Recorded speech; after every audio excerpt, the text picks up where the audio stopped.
ఆదిపస్తంభం గ్రంథంలోని కాపరికి జీవనోపాధి ఉండకూడదు. ఇది మరొక అతి ప్రాముఖ్యమైన అంశం. ఈ లోక సంబంధమైన ఉద్యోగం గాని, వ్యాపారం గాని చేసుకొని జీవనం చేసే బోధకులను నేటి క్రైస్తవ సమాజం చిన్నచూపు చూస్తున్నది. వాళ్ళను సంఘ కాపరులుగా నేటి క్రైస్తవులు గుర్తించరు, గౌరవించరు. ఇలా ఎందుకు చేస్తున్నారు అని ప్రశ్నిస్తే పేతురు, యోహాను మొదలైన అపోస్తలులు తమ వలలను విడిచి దైవ సేవకు బయలుదేరారు కదా. అలాగే ప్రతి దైవజనుడు తనకున్న జీవనాధారాన్ని విడిచి కేవలం విశ్వాసం మీద ఆధారపడి బ్రతకాలి. ఏలియా కెరీతు వాగు దగ్గర కాకోలముల కోసం ఎదురు చూస్తూ కూర్చున్నట్లు ప్రతి దైవజనుడు దేవుని సహాయం కోసం ప్రతి పూట ఎదురు చూస్తూ ఉండాలి. అలా ఏ ఆధారం లేకుండా బ్రతకడానికి కావలసినంత విశ్వాసం కలిగిన వాళ్ళే ఇతరులకు వాక్యం బోధించడానికి అర్హులు అని జవాబిస్తారు. ఇలాంటి ఆలోచన ధోరణి విశ్వాసంలో ఉన్నందుచేత భూమి మీద దేవుని సేవ చాలా నష్టపోతుంది. అసలు సంఘ కాపరి కానీ ఏ ఇతర హోదా కలిగిన దైవజనుడు కానీ జీవనోపాధి లేకుండా ఉండాలి అన్న నియమం పరిశుద్ధ లేఖనాలలో ఎక్కడ లేదు. పైపచ్చు లేఖనాలు ఈ పద్ధతికి వ్యతిరేకంగా ఎలుగెత్తి ఘోషిస్తున్నాయి. ఈ తరం క్రైస్తవ సంఘ నాయకులకు, విశ్వాసులకు ఈ విషయంలో పూర్తిగా చెవుడు వచ్చేసింది. లేఖనం చెప్పే మాట ఈ విషయంలో ఈనాటి క్రైస్తవులకు వినిపించడం లేదు. ప్రప్రథమంగా నేను మరోసారి పాఠకులకు సవినయంగా విన్నవించేది ఏమిటంటే, ప్రతి విషయంలోనూ మనకు మాదిరిగా మనం అనుకరించవలసిన నమూనాగా పౌలును దేవుడు మన ఎదుట నిలబెట్టాడు. గనుక ఈ విషయంలో కూడా మనం పౌలునే సంప్రదించాలి. ఈ విషయంలో పౌలు ఏమంటున్నాడు వినండి. ప్రచురించువారు సువార్త వలన జీవిపోవాలని ప్రభు నియమించున్నాడు. నేనైతే వీటిలో దేనినైనా వినియోగించుకోలేదు అని 1 కొరింథీ 9:14-15 వచనాలు చెప్తున్నాడు. అంటే విశ్వాసులు సమర్పించే కానుకల మీద ఆధారపడి జీవించే అధికారం పౌలుకు ఉంది. అయినప్పటికీ పౌలు ఆ అధికారాన్ని వినియోగించుకోలేదట. మరి పౌలు ఎలా జీవించాడు? దాదాపు 30 సంవత్సరాలు దైవ సేవలో గడిచిన తర్వాత 1 కొరింథీ 4:11-12లో పౌలు అంటున్నాడు, ఈ గడియ వరకు స్వహస్తములతో పనిచేసి కష్టపడుచున్నాము అని. తెస్సలోనిక రాసినటువంటి పత్రికలో 2వ పత్రికలో కూడా పౌలు అదే సాక్ష్యం ఇస్తున్నాడు. మేము మీ మధ్యన అక్రమంగా నడుచుకునలేదు, ఎవని యొద్దను ఉచితంగా ఆహారం పుచ్చుకునలేదు, మేము మీలో ఎవరికి భారంగా ఉండకూడదని ప్రయాసంతోనూ కష్టంతోనూ రాత్రింబగళ్ళు పనిచేయచు జీవనం చేసేది అని అంటున్నాం. 3వ అధ్యాయం 7-8 వచనాలు. పౌలు డేరాలు కుట్టే వృత్తి గల వాడని లేఖనాలు సాక్ష్యం ఇస్తున్నాయి. మనకు తెలుసు పౌలు ఎందుకు అలా చేశాడు. పౌలే చెబుతున్నాడు వినండి. మీరు మమ్మను పోలి నడుచుకునే వలనని మేము మాదిరిగా కనపరుచుకున్నట్టుకే ఇలాగ చేసేది కానీ మాకు అధికారం లేదని చేయలేదు అని 2వ తెస్సలోనిక 3:9లో చెప్తున్నాడు. అది పౌలు జీవిత విధానానికి కారణం. మీరు మమ్మల్ని పోలి నడుచుకున్న వాళ్ళని అంటున్నాడు. మమ్మల్ని మేము మాదిరిగా కనపరుచుకున్నట్టుకే అంటున్నాడు. అంటే అర్థం ఏమిటి? దైవజనులందరూ పౌలును పోలిని జీవించాలనే కదా. దైవ సేవకులందరూ తమ స్వహస్తాలతో కష్టపడి జీవనం చేయాలనే కదా. మరి స్వంత ఆదాయ వనరులు కలిగిన వాడు దైవ సేవకుడు కాడు అన్న అభిప్రాయం దేవుని ప్రజల్లోకి ఎక్కడి నుండి వచ్చింది?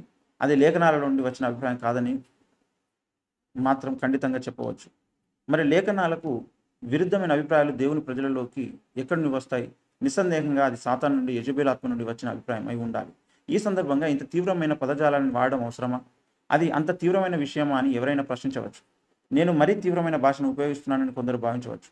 క్రొత్త నిబంధన లేఖనాలలో పౌలు చూపించిన మాదిరికి, పౌలు చేసిన ఉపదేశానికి వేరుగా ఎవరు ఏది మాట్లాడినా, ఆలోచించినా, ప్రవర్తించినా అది పాత నిబంధన కాలంలోని బయలుదేవత ఆరాధనతో సమానమైన నేరం.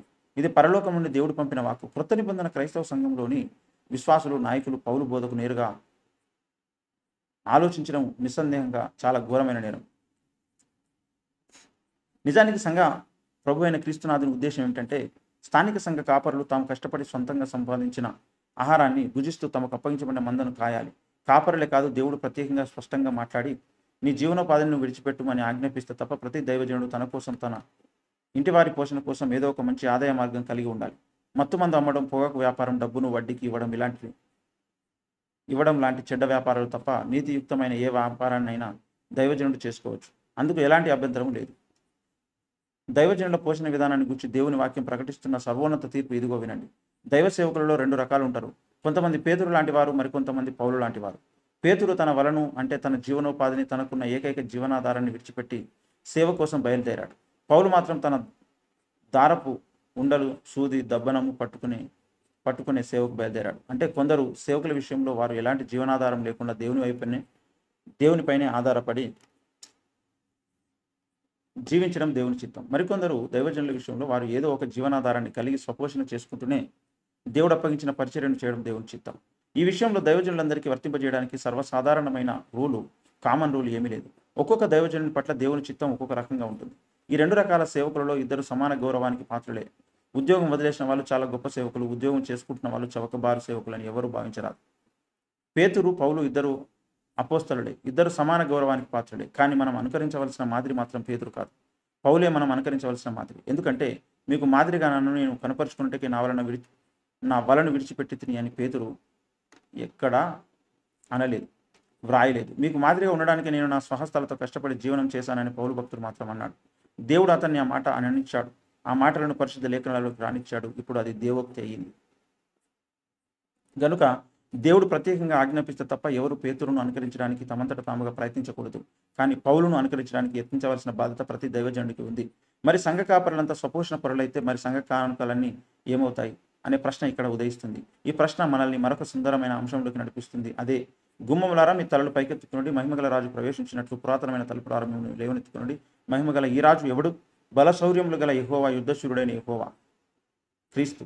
కీర్తనలు 24వ కీర్తన 7వ వచనం. ఇది మీకు ఎంతగానో దీవెనకరంగా ఉందని ఆశిస్తున్నాను. God bless you.